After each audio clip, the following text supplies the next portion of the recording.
제가 어린 시절 때 닮고 싶은 분이 계셨습니다. 성함은 잘 모르고 그냥 동네에서 손 선생님이라고 불렀어요. 이분은 일제 강점기 때에 일본으로 건너갔습니다. 먹고 살기가 힘들어서 일본으로 건너간 거예요. 그곳에서 아주 열심히 사업을 잘 경영해서 큰 부자가 되었습니다. 나이가 많이 들고 노년이 되었을 때에 자기 재산 전부를 다 정리해서 고향인 우리 동네로 돌아왔습니다. 정말 그분은 신식 문화를 가진 촌에서 자란 우리들과는 아주 다른 그런 삶의 모습을 가지고 있었어요. 옷도 참 많이 달랐습니다. 그분이 오셔서 제일 먼저 하신 일이 무엇인가 하면 자기 집을 짓는 것이 아니라 동네에 큰 회관을 지어주었습니다. 아주 돈이 많이 들었어요. 그 당시로서는 정말 신식 건물이었습니다. 마당도 엄청나게 넓었었고 촌 동네에서 공연을 할 수 있을 만큼 아주 비싼 가치가 있는 건물을 동네 회관으로 자기의 재산으로 지어주신 거예요. 거기에서 끝나지 않았습니다.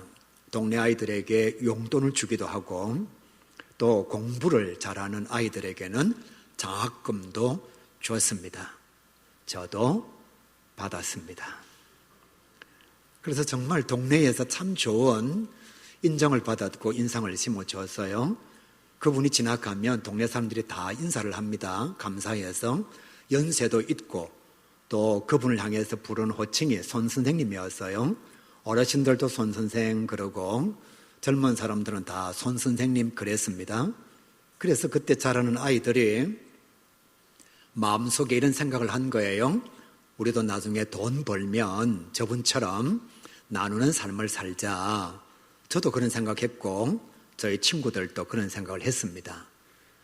근데 하나님께서 저를 목사로 불러서 돈이 없어요.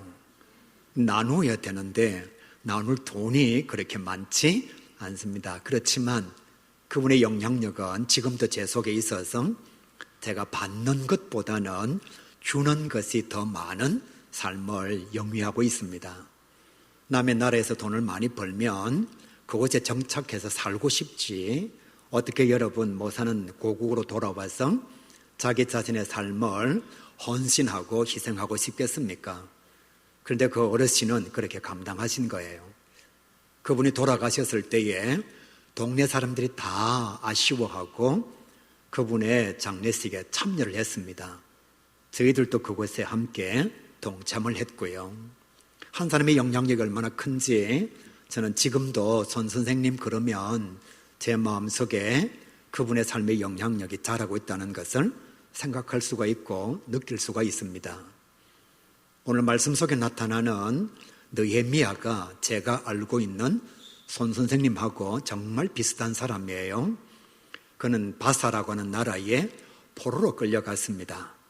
그곳에서 최선을 다했어요. 어린 나이에 포로로 끌려갔으니까 여러분 의지할 곳이 하나도 없잖아요. 아는 사람도 없습니다. 얼마나 최선을 다하고 노력했으면 바사의 나라에서 고위 관료가 될 수가 있었겠습니까? 왕에게 인정을 받았습니다.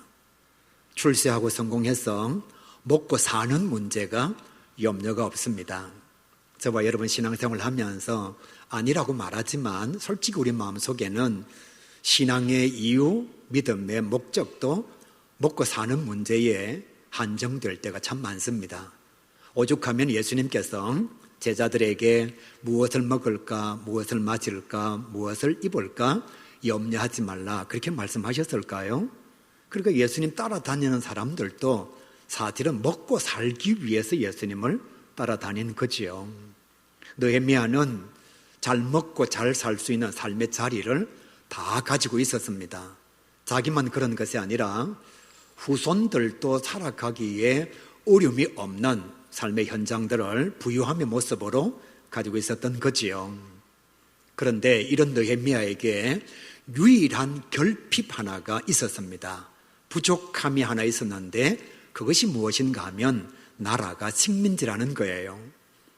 손기정 선수가 올림픽에서 1등을 해도 대한민국 사람이 아니고 그 사람은 일본 국적을 가진 선수가 될 수밖에 없었던 것처럼 느헤미야가 아무리 잘 돼도 그는 유대인이지만 바사에서 살아갈 수밖에 없는 삶의 자리를 가지고 있는 거지요.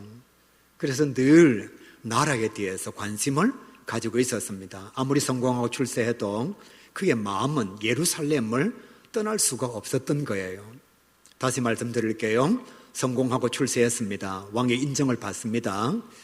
그곳에서 자녀들과 후손들이 충분히 살아갈 수 있는 삶의 정황을 가졌지만 느헤미야의 마음속에는 나라에 대한 염려가 떠나지 않았던 거예요. 그러던 어느 날 어떤 사람에게서 소문을 듣습니다. 나라가 완전히 멸망했다는 소문. 자기 자신이 포로로 끌려갈 때는 그래도 어느 정도 나라의 깃털이 살아 있었습니다. 그런데 시간이 많이 지나고 자기 자신이 바사 왕의 총애를 받으면서 고위 관료가 되었을 때에 나라는 완전히 멸망을 당한 거예요. 그 소식을 들었습니다. 그 소식을 듣고 난 뒤로부터 느헤미야의 인생은 완전히 달라집니다. 정말 상상할 수 없을 정도의 삶의 모습들이 느헤미야를 찾아온 거예요. 그 소식을 듣고 난 뒤에 느헤미야가 가장 먼저 한 게 무엇인가 하면 하나님 앞에 나아가서 금식하며 통회하며 자복하며 간절하게 민족을 위하여 기도를 드렸다는 거예요. 성도 여러분, 진짜 여러분 나라를 위해서 기도하시나요? 기도할 때에 진심 어린 마음이 여러분에게 찾아옵니까?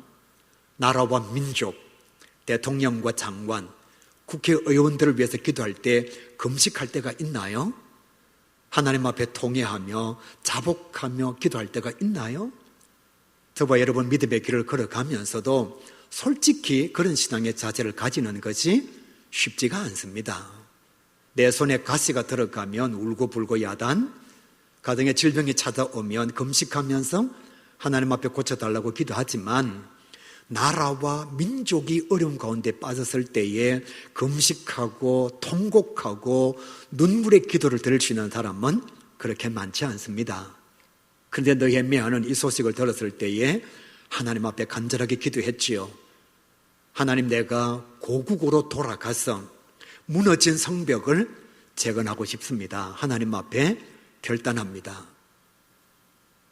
정말 하나님의 사람으로서 믿음의 길을 걸어가지만 교회를 위해서, 나라와 민족을 위해서, 하나님께서 맡기신 사명을 위해서 정말 결단하는 것 쉽지가 않습니다.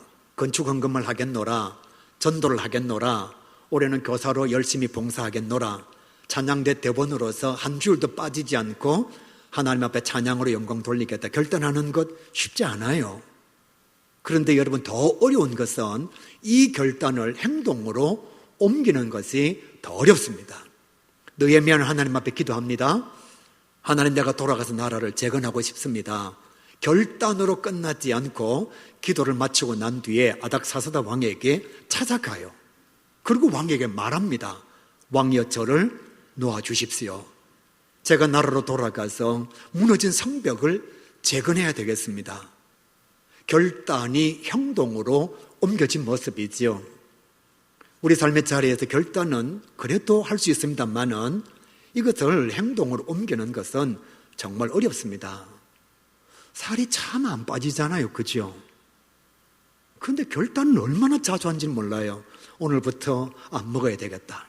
오늘부터 시민공원 5바퀴 돌아야 되겠다.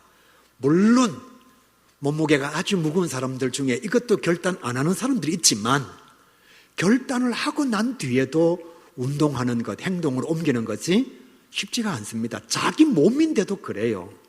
내가 오늘부터 영어 공부를 해야지.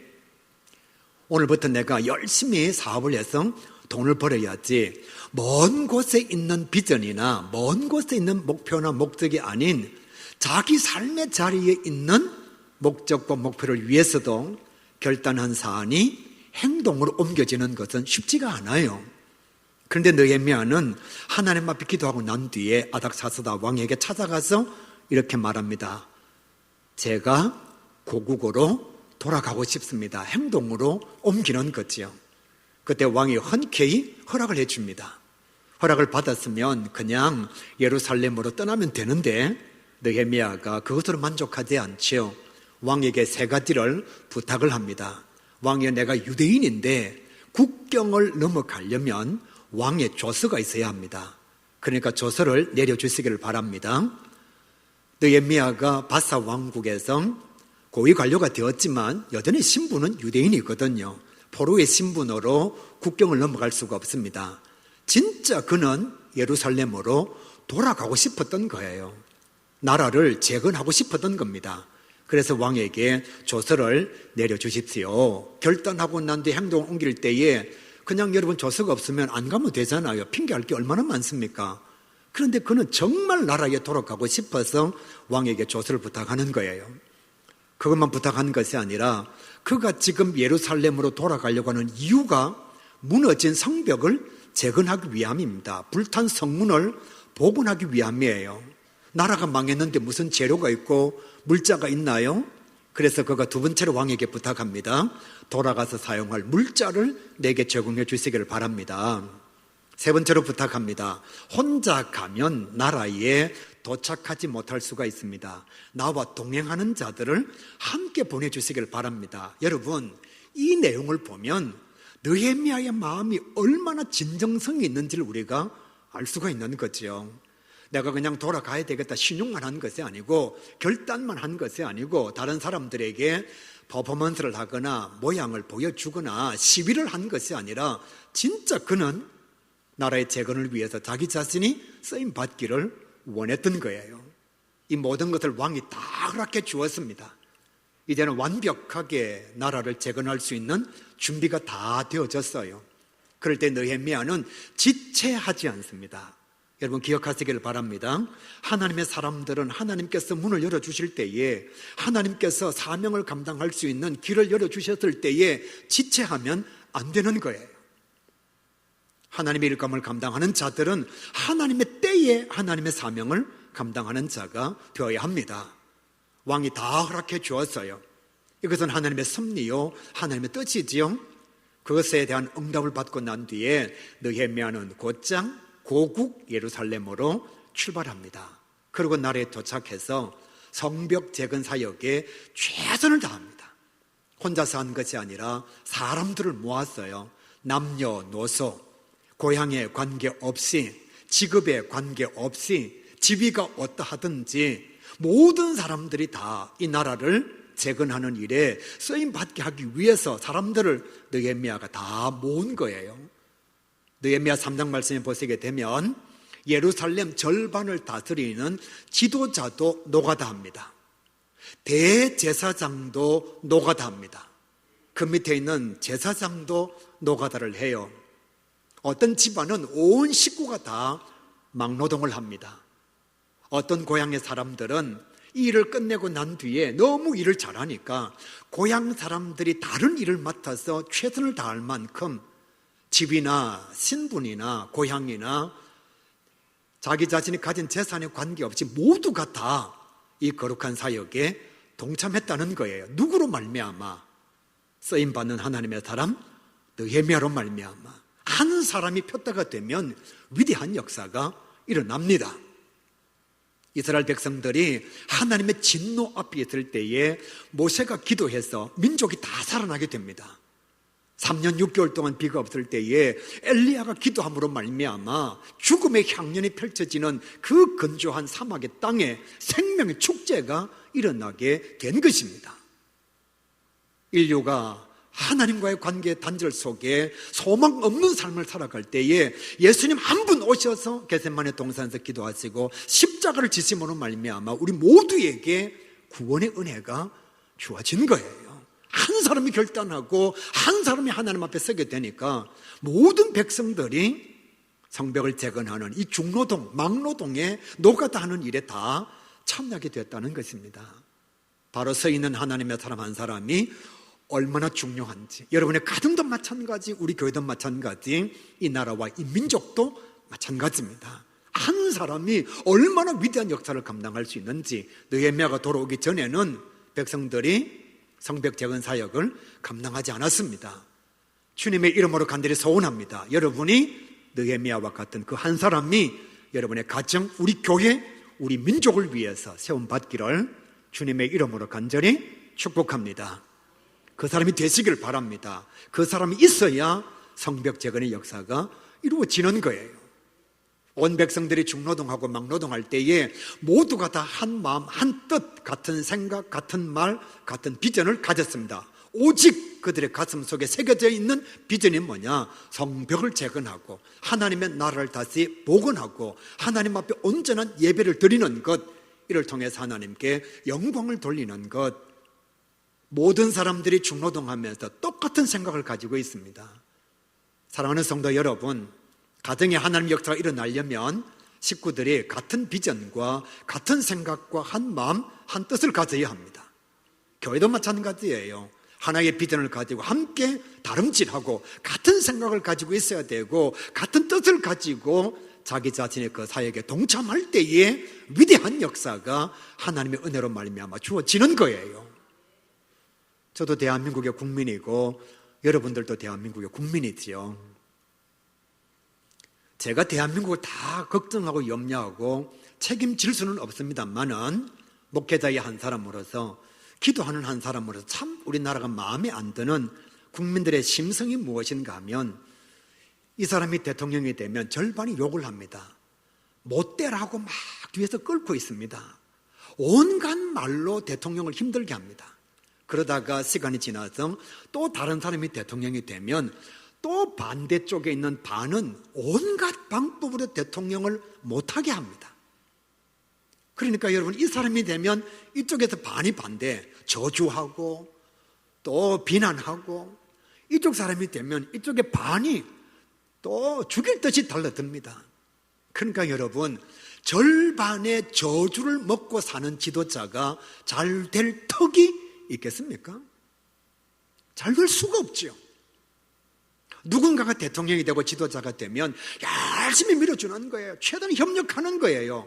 그럼에도 불구하고 못하면 다음에 바꾸면 되죠. 우리에게는 선거에 선택권이 있잖아요. 투표에 자유가 있잖아요. 그런데 인터넷이라든지 모임에 가보면 절반은 못되라고 저주를 퍼붓고 있습니다. 절반은 잘 안 되기를 빌고 있는 거예요. 같은 마음, 같은 생각, 같은 비전, 같은 행동, 같은 말이 아니라 완전히 분열되어져 있고 괴리감을 가지고 있는 삶의 정황들이 우리나라 안에 너무 많다는 거예요. 그래서 모두가 다 정말 나라의 안녕과 국가의 발전을 위해서 똑같은 마음을 가지고 자기 자신이 할 수 있는 삶의 자리에서 애국, 애족의 마음을 펼쳐가는 그런 대한민국이 되면 정말 좋겠습니다. 진영이 어떠하든지, 이 사람도 우리나라 대통령이고 이 사람도 우리나라 대통령이잖아요. 이 사람이 잘해야 나에게 혜택이 오잖아요. 이 사람이 잘 돼야 내 자녀들에게 혜택이 돌아갈 수가 있잖아요. 느헤미야가 딱 지도자가 되니까 모든 백성, 모든 국민들이 다 한마음 한뜻이 되어서 같은 말, 같은 행동, 같은 비전을 가지고 성벽 재건 사역에 최선을 다하고 있습니다.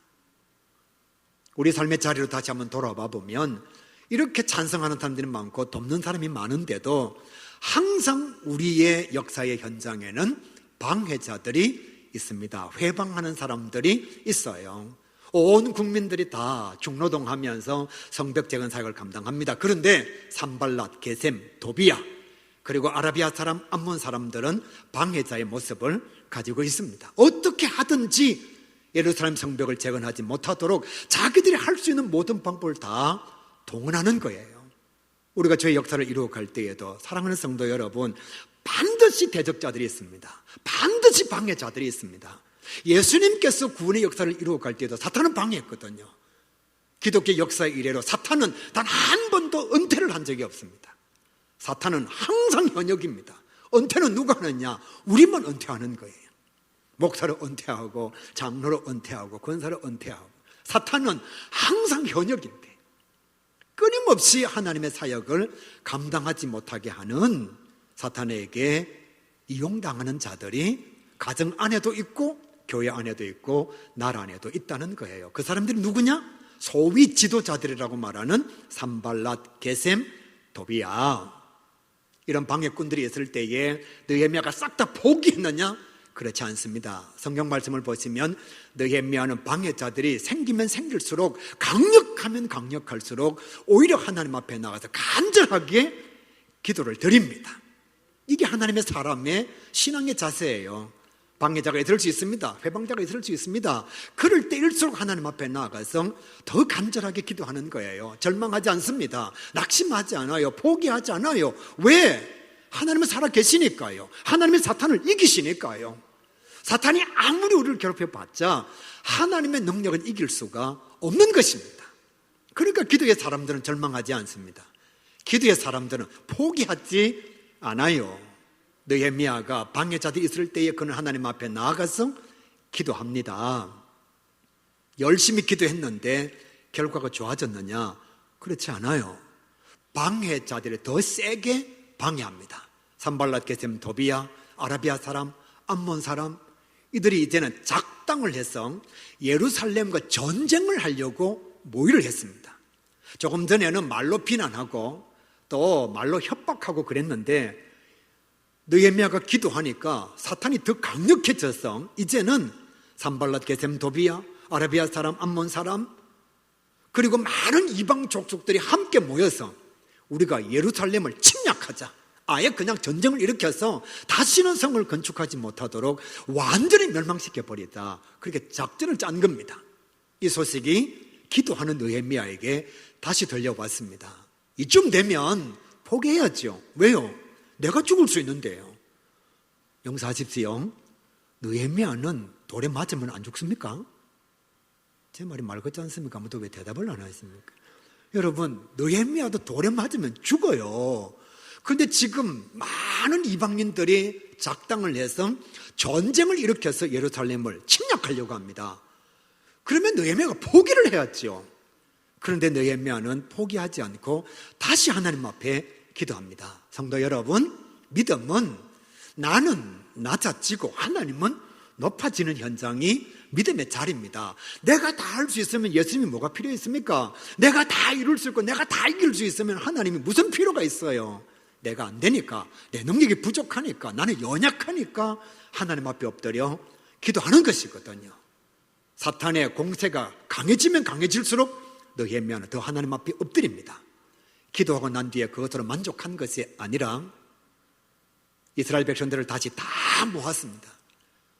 여러분, 방해자들이 협박하고 침략한다 그러니까 중노동하던 백성들의 마음속에 두려움이 찾아왔어요. 진짜 침략하면 어떻게 하나? 그럴 때 기도했던 느헤미야가 이스라엘 백성들을 다 모아가지고 담대하라. 하나님이 우리 편이다. 저들의 모든 능력을 다 부술 수 있는 하나님이 우리 편이다. 동력자들을 모읍니다. 사람들을 격려합니다. 함께 일할 하나님의 사람들에게 힘을 주는 거예요. 교회 사역을 감당하다가 보면 항상 방해자들이 있습니다. 사탄은 끊임없이 우리를 힘들게 합니다. 그때 우리의 마음속에 찾아오는 생각이 뭐냐? 나만 안 하면 되지 뭐. 내 차장대 안 하면 되지 뭐. 아니면 교사 올해 그만두면 되지 뭐. 여러분, 사탄의 방해 앞에서 내가 하나님의 거룩한 사역을 스탑하면 사탄은 너무너무 좋아하죠. 하나님은요, 우리에게 사명을 주셨는데 감당하지 못하면 그 하나님의 마음이 얼마나 아프시겠느냐는 거죠. 그런데 많은 성도들, 많은 주의 일꾼들은 사탄의 방해 앞에서 낙심하고 좌절하는 거예요. 그러나 진정한 기도의 사람 느헤미야는 오히려 하나님 앞에 나가 더 기도하고 사람들을 격려하고 위로하고 동력자를 모아서 이렇게 선포합니다. 담대하라. 담대하라. 우리가 이길 것이다. 왜? 하나님이 우리 편이시니까. 여기서 끝나지 않습니다. 사람이 가지고 있는 지혜를 다 동원해요. 낮에는 공사하고 밤에는 횃불을 들고 성을 방비하고 파수하는 자가 된 것입니다. 절반은 공사를 하고 절반은 칼과 창과 횃불을 들고 대적들을 지키는 보초의 생활을 감당을 한 거예요.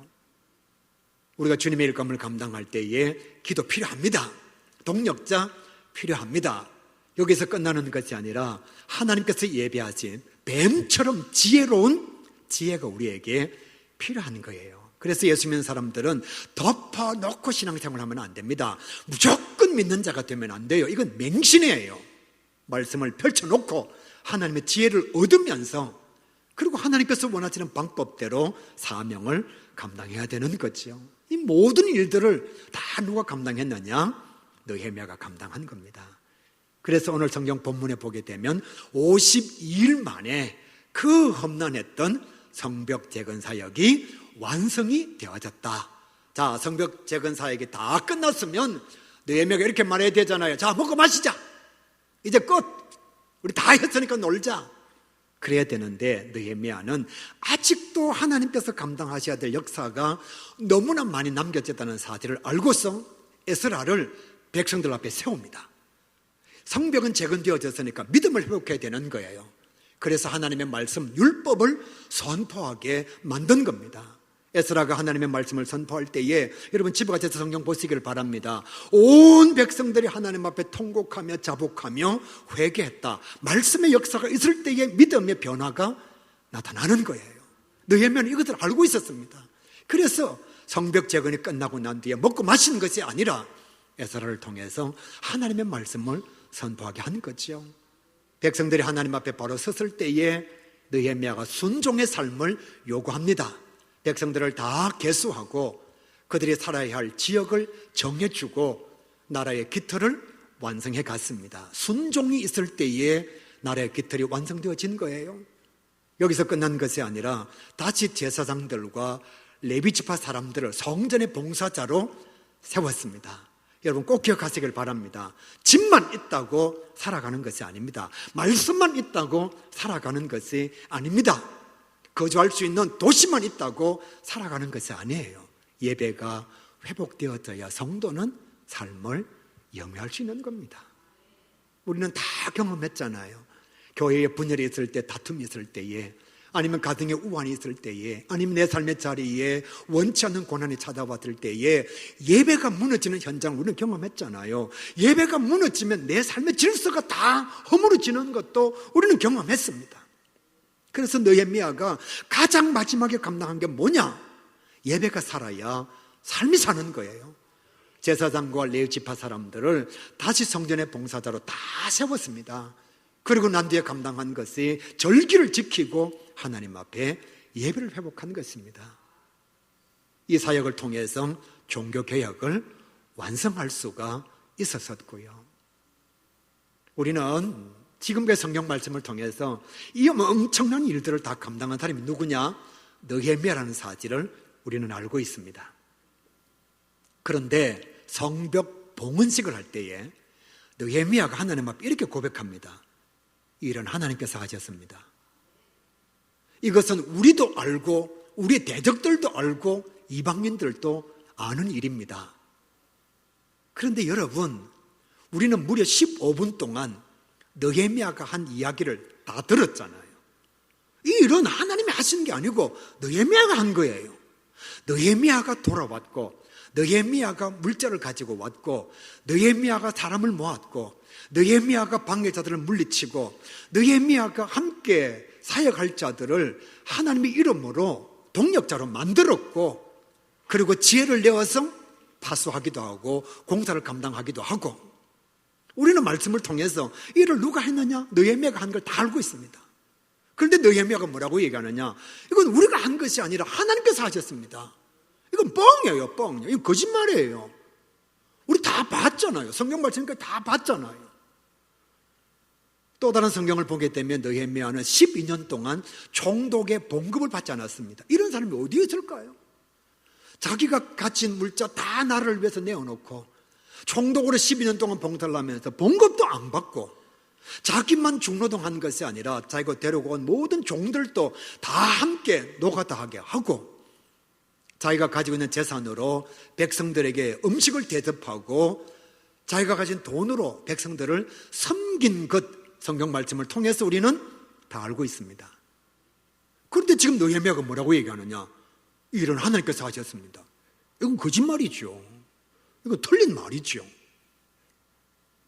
느헤미야는 왜 이렇게 말할 수 있었을까요?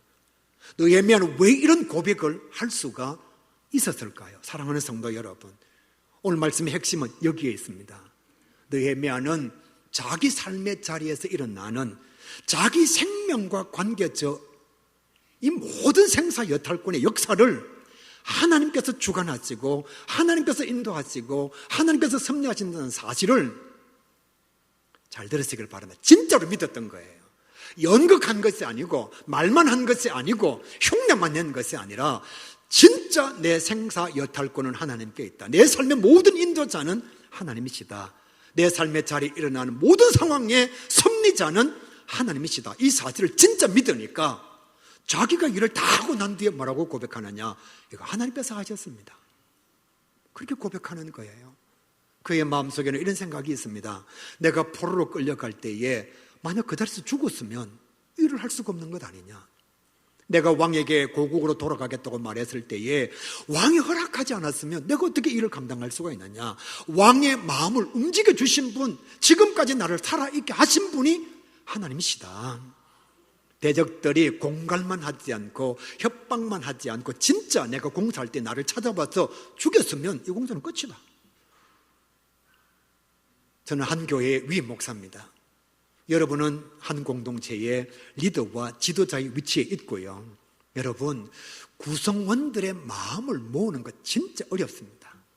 이번에 98 해운대 성령 대집회를 준비하면서 목사님의 마음을 모으는 게 정말 힘들었습니다. 여러분, 교회 안에서도 마찬가지잖아요. 어떤 사역을 감당할 때에 회원들의 마음을 모으는 게 얼마나 힘드나요?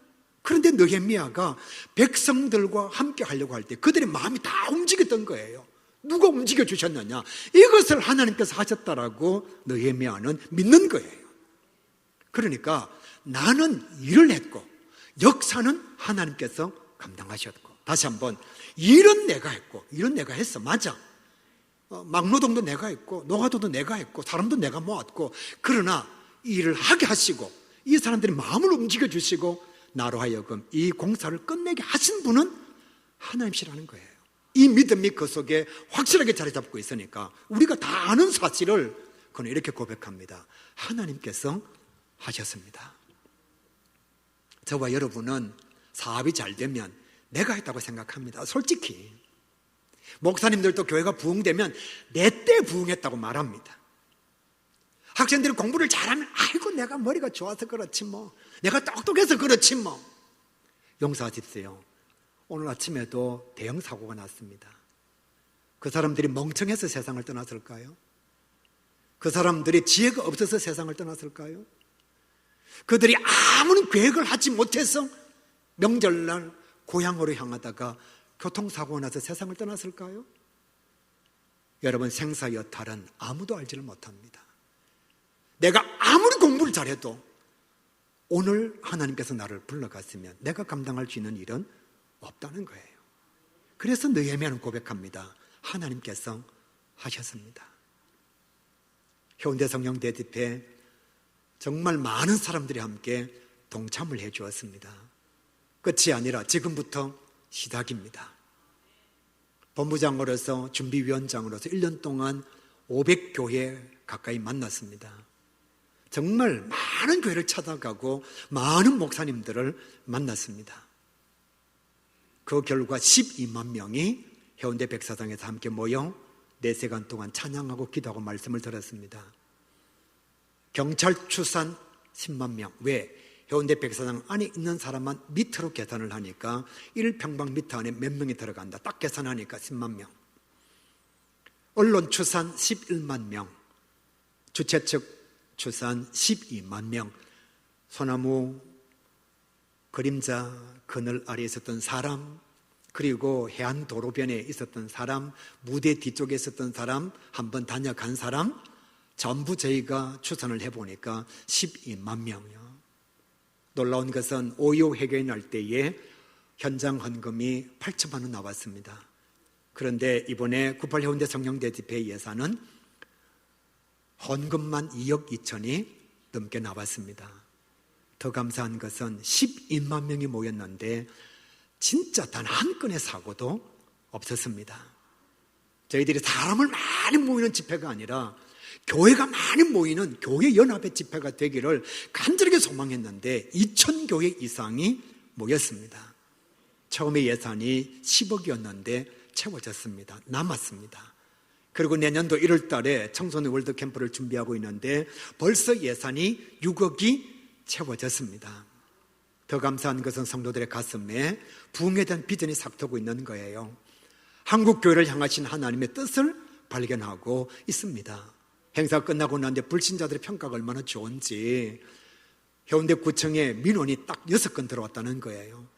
평상시에 해운대 백사장에서 행사를 하고 나면 수없는 민원이 들어온다는 겁니다. 그런데 이번에 행사 딱 끝나고 난 뒤에 해운대구청 홈페이지에 민원이 6건밖에 안 들어왔다는 겁니다. 그것만이 아니라 다음 날 새벽 6시가 되니까 백사장이 완벽하게 정리가 되어졌습니다. 해운대 사는 사람들이 아침에 조깅을 나와 보니까 너무너무 깨끗한 거예요. 그 사람들이 알잖아요. 평상시에 행사 끝나고 나면 이틀 3일씩이나 그 남겨져 있는 여러 가지 모습들이 자기들 눈에 보인다는 사실을. 그런데 교회 다니는 사람들이 질서정연하게 행사가 딱 끝나고 나니까 새벽 6시가 되었는데 깨끗한 거예요. 조깅하러 나온 사람들 보니까 놀랄만한 것입니다. 그래서 인터넷 안에 들어가 보면 얼마나 좋은 평가들이 많은지 저희들이 그 다음 날 오후에도 군함로를 다녀봤습니다. 그때 해운대 상권에서 자영업을 하고 계시는 분들이 저희들 보고 이렇게 말했습니다. 목사님, 내년에는 안 합니까?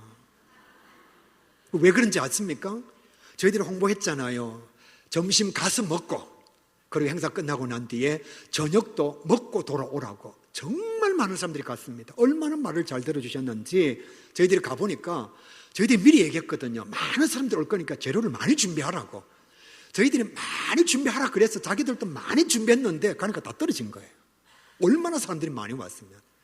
그러니까 그게 상가에 있는 사람들이 다른 행사 끝나고 나면 막 입이 튀어나오고 안 좋은 얘기가 많은데 우리 행사 끝나고 난 뒤에 내년에 다시 목사님 이 행사 안 하느냐고. 그리고 한국교회에 다시 한번 성령의 바람이 불고 있습니다. 사랑하는 성도 여러분, 이렇게 말씀드릴게요. 일은 우리가 했습니다. 우리 교회 정말 열심히 했습니다. 부산 성시호 운동본부 진짜 열심히 했습니다. 일은 우리가 했지만 역사는 하나님께서 감당하시는 거예요. 우리가 하나님의 도구로 쓰임받은 거죠. 무슨 말이냐? 이번에 여러분 태풍이 얼마나 많이 왔습니까? 중국에 간 태풍 하나만 해운대에 왔으면 우리 행사 못합니다. 일주일 전에 구청에서 이렇게 말했습니다. 태풍 오면 안 됩니다. 예. 일본으로 간 많은 태풍요, 이름도 정말 이상하잖아요. 그 태풍이 만약에 한 개라도 부산에 왔으면 우리 행사 못합니다. 베트남을 힘들게 한 여러 가지 광풍의 모습 하나만 이 한국 땅에 넘어왔어도 우리 행사 끝나는 거예요. 그리고 여러분, 많은 행사들을 보게 되면 행사는 잘 치루어졌는데 큰 사건 하나가 생기면 그냥 행사가 다 물거품이 되는 것입니다. 그런데 12만 명이 모였는데도 발빈 사람 한 사람 없을 만큼 단 한 건의 사고도 발생하지 않았다는 것은 하나님께서 하신 것입니다. 그 부흥의 불씨를 가지고 돌아온 사랑하는 가요의 성도 여러분, 이제 우리 교회를 말씀과 성령으로 부흥시켜야 합니다. 은혜 받은 것으로 절대로 끝내지 말고 우리가 이제는 그 사명을 감당하는 느헤미야가 되어야 합니다. 저는 늘 예배 드릴 때마다 정말 마음에 감사가 넘쳐요. 연세 많으신 어르신들, 우리 가야 지역에 그분들의 눈물과 땀과 수고로 그들의 재산으로 교회를 건축하지 않았으면 우리가 이곳에 올 수 있었을까요? 예배 드릴 때마다 그분들의 수고가 얼마나 감사한지. 이제 우리 신앙의 연륜은 얼마 남지 않았습니다. 우리가 언젠가 이 세상을 떠나고 하나님 앞에 설 때를 대비해서 우리 후손들을 위하여, 우리 자녀들을 위하여 한 마음 한 뜻을 가지고 미래 교회를 세워가고 다음 세대를 하나님의 사람으로 만들어가는 주의 자녀가 되어야 합니다. 이 일은 저와 여러분이 감당하고 역사는 하나님께서 해주시기를 우리 주님의 이름으로 간절히 소원합니다.